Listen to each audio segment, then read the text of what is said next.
Thank you, Mr. Speaker. I rise today, Mr. Speaker, because I am frustrated and angry about the way that Wisconsinites have been talked about as Republicans have rolled out these bills. People enduring financial difficulty are not political footballs, they're people. And this legislature needs to stop attacking people for partisan political gain. What you're doing here today is cruel. This list of bills is opposed by a massive number of groups, from churches to the Cancer Society to the American Lung Association to the Wisconsin Board for People with Developmental Disabilities to the League of Women Voters, and more. This legislation doesn't respond to the issues Wisconsinites are facing, and it doesn't honor Wisconsinites for who I know them to be: tough, strong, hardworking, and people deserving of respect from their elected officials. But this legislation and the rhetoric surrounding it have been taking swings at Wisconsin people, defaming them, making unfair assumptions about them, and quite frankly, at the end of the day, not serving them. After 3 years of a pandemic, as our hospital and healthcare systems are waving their hands in the air at us with concerns, as maternal death rates spiked in 2021 by one report by 40%, as postpartum depression skyrockets, as mental health concerns are in full crisis across the state in every age range and geographic location and socioeconomic status, as people across Wisconsin, especially women, are grappling with an archaic abortion ban that threatens the lives and rights of pregnant people and challenging the doctor's ability to teach, train, and practice medicine in Wisconsin, I cannot believe that your response is to put forth legislation to attack the working poor, make life harder for the unemployed, and to kick people off Medicaid. Rather than helping Wisconsinites in their time of need, you are demonizing them, not helping them. I'm a professional photographer. For about 15 years, I've photographed newborns, children and families, small business branding, headshots, high-end weddings, backyard weddings, press conferences, corporate events, all kinds of things.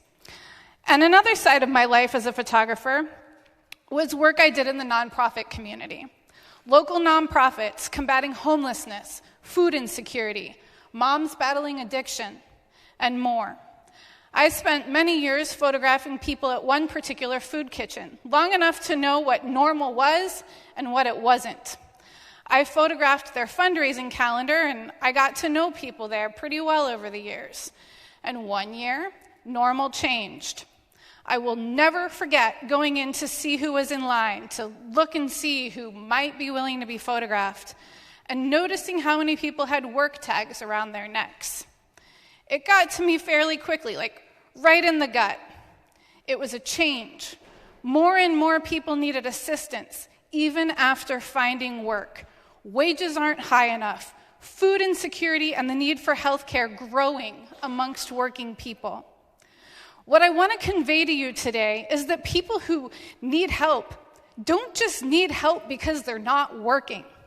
People need help because working people experience poverty.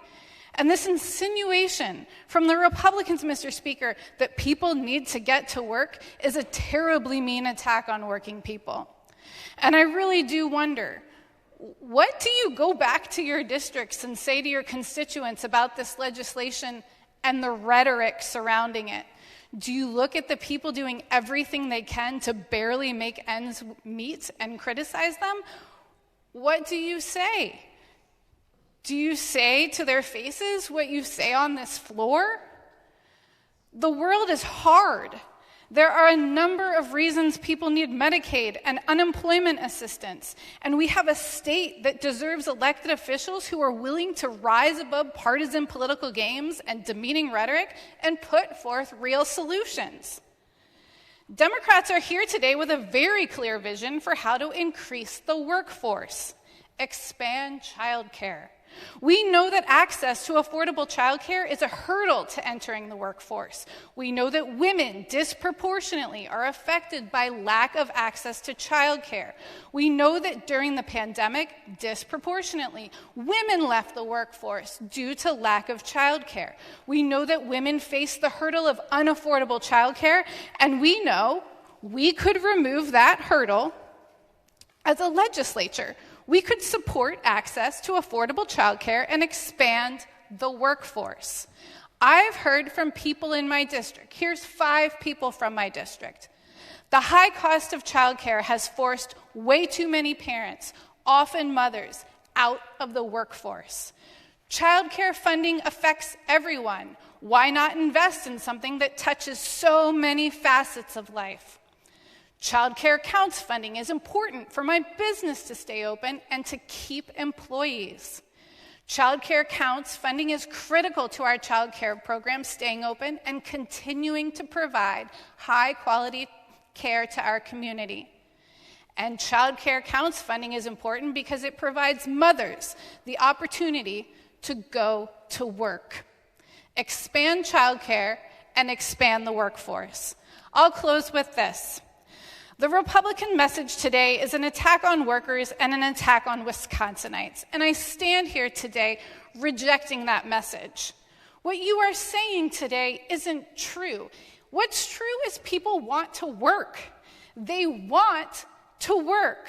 What they're facing are hurdles. And what they need from you, from us, is assistance taking down those hurdles. Your metaphor of a hammock that I've heard over the last couple of weeks is not accurate. People are not lying around refusing to get up. Wisconsinites are not lying in a hammock. They're racing around a track.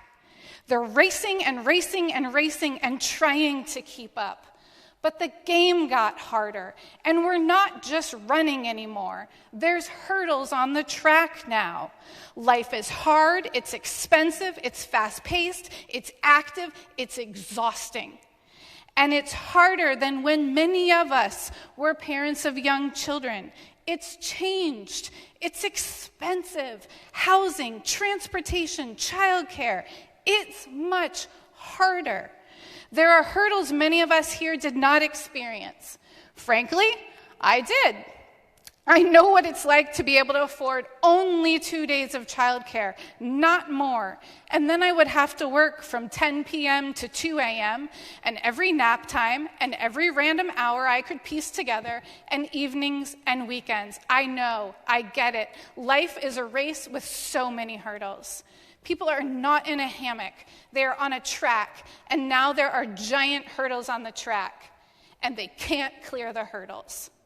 Want to expand the workforce? Lower the barrier to entry into the workforce. Expand access to affordable childcare so that when Wisconsinites continue on this fast-paced, energized, hard-fought thing we call life and parenting, the childcare hurdle isn't the one that's keeping people out of the workforce. Many of these hurdles can be removed. It's just a matter, Mr. Speaker, of whether or not Wisconsin Republicans are willing to remove them. There are 2 things that are true. Wisconsinites work hard, and parents need affordable childcare. And Democrats in this body will continue to listen to Wisconsinites, evaluate the need, and respond appropriately.